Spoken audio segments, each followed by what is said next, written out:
சில தமிழ் சினிமாஸ்ல பார்த்திருப்போம். Life stock அதாவது இந்த உயிரோட உள்ள ஆடு, மாடு இந்த அனிமல்ஸ்லாம் விக்கிற இடங்கள்ல வந்து ஒரு டவல் எடுத்து கையில போட்டுக்குவாங்க. பையரும் செல்லரும்.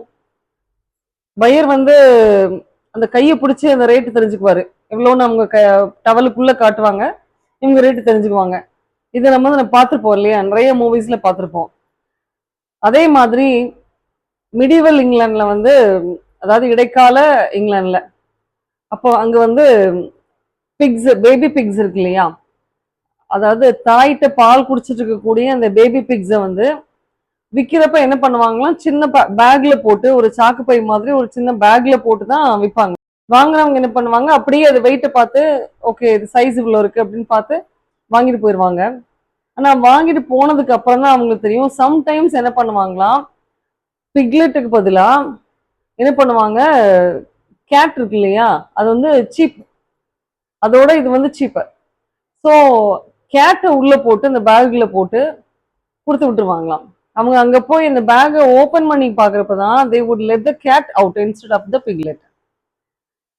ஸோ இது மூலமா ஒரு இடியம் பிறந்தது. எப்படி அப்படின்னு சொன்னா to let the cat out. So this is an idiom. இது வந்து இடியம்.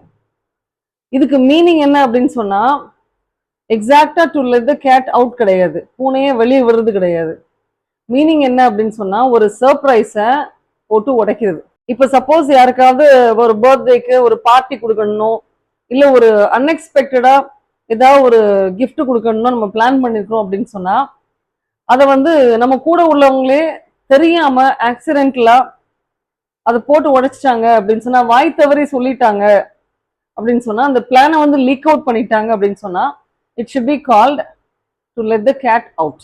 இது நம்ம சென்டென்ஸ்ல யூஸ் பண்ணோம் அப்படின்னு சொன்னா, he wanted to surprise his fiancée by giving her a finger ring on her birthday, but his sister let the cat out by blurting out that it was a beautiful ring. இன்னொரு example வேணுமா? Don't tell any secret to him, he would let the cat out any moment. Hope you understand.